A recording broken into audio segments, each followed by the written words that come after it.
Sofia was supposed to be the bride. Clara was only supposed to fix the veil. That was the plan when she arrived at the old cathedral outside Palermo, carrying a sewing kit, emergency pins, and the kind of nervous smile people wear when everyone knows a wedding is really a business deal. Sofia Romano was meant to marry Valentina De Luca, the powerful Mafia heiress whose family name could open doors, close mouths, and make enemies disappear. The marriage would protect Sofia's family from debt and disgrace, and it would give Valentina the alliance she needed to keep control after her father's death. Nobody expected love. Love would have been almost ridiculous in a church filled with white roses, golden candles, and men with pistols hidden under expensive jackets. Clara stood behind Sofia in the bridal room, fastening the tiny pearl buttons of the dress while Sofia stared at her reflection like she was looking at a ghost. "I can't do this," Sofia whispered. Clara paused. "Sophie—" "No," Sofia said, her voice breaking. "Don't tell me I can. I know what this is." Before Clara could stop her, Sofia grabbed the skirt of her gown, kicked off her heels, and ran barefoot through the side door. For a few seconds, Clara could only stand there with the veil in her hands, listening to the sound of her cousin escaping. Then the room exploded into panic. Sofia's father rushed in, followed by 2 De Luca men, and the truth spread through the air like smoke. The bride was gone. The alliance was broken. People would pay for it. Then Valentina De Luca entered. She wore a white suit instead of a dress, elegant and severe, with dark hair pinned back and gray eyes that made the entire room go quiet. She did not look abandoned. She looked dangerous. Her gaze moved from the empty chair to Sofia's father, then stopped on Clara. "She ran," Valentina said. It was not a question.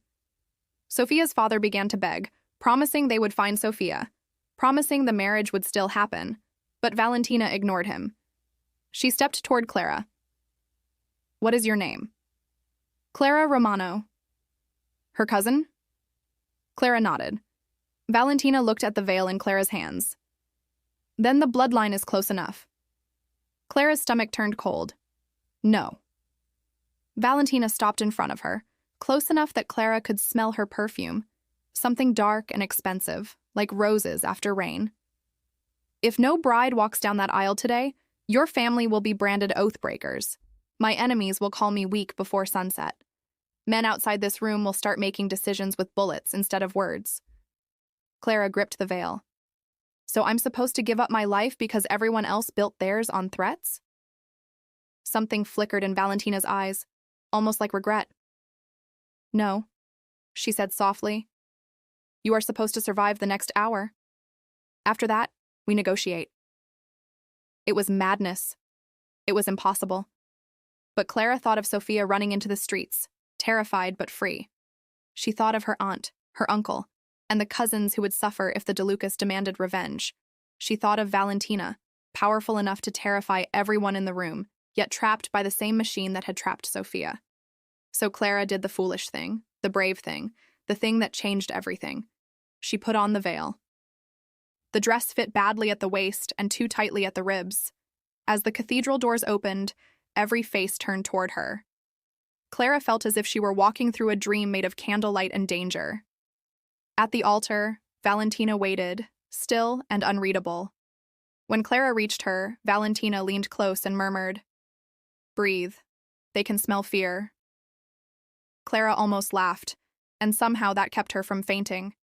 The ceremony passed in a blur. She said the words she was told to say. Valentina said hers with perfect calm. Then came the kiss. Clara froze. She had not thought that far. Valentina lifted the veil slowly, her fingertips brushing Clara's cheek. Her eyes searched Clara's face, silently asking permission in a room where neither of them had truly been given any. Clara gave the smallest nod. Valentina kissed her. It should have been cold. It should have been nothing more than theater. Instead, it was soft, careful, almost tender. Clara felt the kiss everywhere, in her chest, in her shaking hands, in the dangerous thought that Valentina De Luca kissed like someone who had been lonely for a very long time. When they separated, applause thundered through the cathedral, but Clara could barely hear it over her heartbeat. That night, the reception glittered with champagne, music, and lies. Everyone congratulated them. Women studied Clara with sharp curiosity. Men kissed Valentina's hand and pretended not to whisper. Valentina never moved far from Clara's side. When an old man with a scar across his mouth asked too many questions about the sudden change of bride, Valentina placed a hand at Clara's lower back and said, "My wife does not answer interrogations on her wedding night." My wife. The words should have felt like chains. Instead, Clara hated how they warmed her. Later, she escaped to a balcony overlooking the dark sea. The music was muffled behind the glass doors, and for the first time all day, she let herself shake. Valentina found her there and placed her white jacket around Clara's shoulders. "You did well," she said. Clara laughed bitterly. "I lied in a church." "So did half the people inside." Clara looked at her. "When do I get to leave?" Valentina's face tightened. "Not tonight." "Of course." "Listen to me," Valentina said. "My father's men are not all loyal to me. Some obey my uncle Matteo. He wanted this wedding to fail. If you leave now, he will use you. If Sophia is found, he will use her too. For a little while, being my wife is the safest place you can stand." Clara looked toward the guards in the garden. "You have a strange definition of safe." "I know," Valentina said quietly.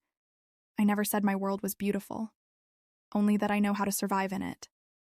In the days that followed, Clara moved into the De Luca estate, a palace of marble floors, lemon trees, locked doors, and secrets. In public, she and Valentina acted like newlyweds. In private, they were reluctant allies. Valentina taught Clara which names to remember, which rooms to avoid, and which smiles meant danger. Clara brought chaos into Valentina's perfect life. She refused to be dressed by servants, stole figs from the kitchen, asked blunt questions at dinner, and laughed at moments when everyone else was afraid to breathe. Valentina tried to stay cold, but slowly, helplessly, she began to smile. The first time Clara heard her laugh was in the library after a dinner with Matteo, a man whose politeness felt more violent than shouting. Clara had survived the evening by insulting him in French, knowing he would not understand. "You called my uncle a decorative corpse," Valentina said when they were alone. Clara shrugged. "He should not have assumed I only spoke Italian." Valentina stared at her, then laughed so suddenly and beautifully that Clara felt something inside her give way.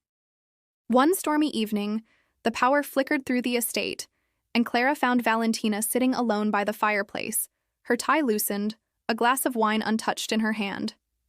Clara sat beside her on the floor, though there were velvet chairs everywhere.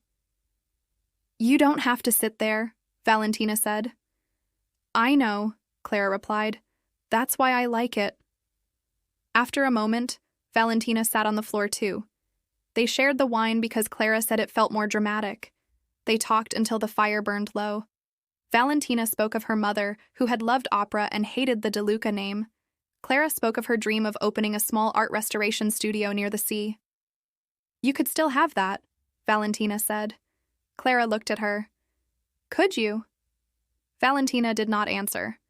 Clara touched her hand. It was a simple gesture, but Valentina went still, as if gentleness was something she had forgotten how to receive. Then she turned her hand and laced their fingers together. Outside, thunder rolled over the estate. Inside, neither woman let go. Their second kiss happened with no audience, and that was why it mattered. Matteo had cornered Clara in the greenhouse, warning her that pretty brides often became tragic widows. Clara held her ground, but when Valentina found her afterward, her control cracked. "He threatened you," Valentina said, voice low and lethal. "He tried." "I'll destroy him." "No," Clara said, stepping closer. "I don't want more blood because of me." "This is not because of you," Valentina said. "He wants to prove I cannot protect what is mine." Clara lifted her chin. "Am I?" Valentina froze. "Are you what?" "Yours?" The question trembled between them. Valentina's eyes softened. "Not because of a contract, not because of a church, not because of my name." Clara's heart beat faster. "Then why?" Valentina touched Clara's face with both hands. "Because when you look at me, I remember I am still a person." Clara kissed her first. It was not for show, not for survival. not for a room full of enemies. It was warm and desperate and real. Valentina pulled her close, one arm around her waist, the other hand gentle in her hair. Clara tasted rain, wine, and the impossible sweetness of wanting the woman she should have feared. When they parted, Valentina rested her forehead against Clara's. "Tell me to stop," she whispered. Clara smiled against her mouth. "I was about to tell you not to." But love inside a mafia house could not stay hidden. Matteo found Sofia and brought her back, not as a runaway bride, but as a weapon. Before the family council, he accused Valentina of staging the wedding to seize power through fraud. He demanded the marriage be annulled and Valentina removed as head of the family. Clara saw the trap. If Valentina answered with violence, she would become the monster they expected. If she surrendered, Matteo would own them all. So Clara stepped forward. Her knees shook, but her voice did not. "Sofia ran because she was afraid," she said. "I took her place by choice." Matteo smiled. "A romantic lie." "No," Clara replied. "A legal truth." She placed the civil marriage papers on the table, signed and witnessed properly. Valentina had prepared them in secret after the ceremony, but had asked Clara before filing them. Clara had signed, not because she was trapped, but because by then leaving Valentina alone in that house had felt worse than staying. Then Sofia stepped beside her, pale but brave. "Clara saved me," she said. "And Valentina spared me when she could have punished me. That is more honor than any of you showed." The room shifted. Matteo's power cracked. By dawn, his men had been removed, and he was sent away under guard, defeated not by bullets, but by the women he had underestimated. When it was over, Clara found Valentina in the chapel beneath the same arch where their first kiss had been a performance. Morning light fell through the stained glass, painting her white suit blue and gold. "You won," Clara said. Valentina turned. "We survived." Clara walked closer. "What happens now?" Valentina's expression changed. For the first time, she looked afraid. "Now you choose. Sofia is safe. Your family is safe. I can arrange a separation quietly. Money, protection, a house, whatever you need. You can have your life back." Clara studied her. This woman had been raised to command, taught never to beg, and yet she was offering Clara freedom with a breaking heart. "And what do you want?" Clara asked. Valentina's voice was barely a whisper. "You." The honesty of it made Clara's chest ache. "Not as a symbol," Valentina said. "Not as a shield. I want you at breakfast when you steal figs. I want you in the library insulting my enemies in languages they don't understand. I want you in every room that used to feel like a prison." Clara smiled through sudden tears. "That sounds like a dramatic proposal for someone who is already married." Valentina gave a soft, unsteady laugh. Clara took her hand. "I don't want a cage," she said. "I want my studio. I want sunlight. I want a life that belongs to me." Valentina nodded, even though it clearly hurt. "Then I'll give it to you." Clara stepped closer. "I wasn't finished. I want all of that, and I want you to come home to it." Valentina stared at her like she could not believe love was something being offered instead of taken. Clara touched her cheek. "You once told me women like you aren't usually offered love." Valentina closed her eyes. "Clara, I'm offering." Valentina kissed her then, not like a Mafia heiress, not like a queen, not like a woman trying to prove anything.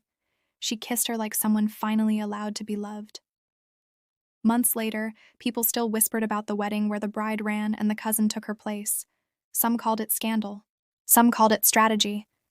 But in a sunlit studio near the sea, where Clara restored old paintings and Valentina brought her flowers every evening, the story was much simpler. The Mafia heiress had needed a bride. Clara had been wearing the veil, and inside a lie meant to save everyone else, they had found the only truth that mattered.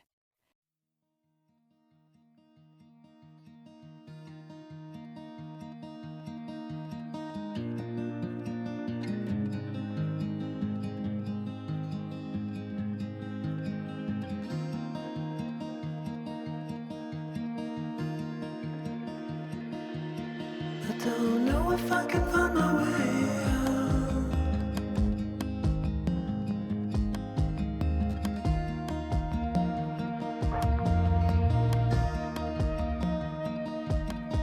I'm stuck in a prison of doubt. In this dark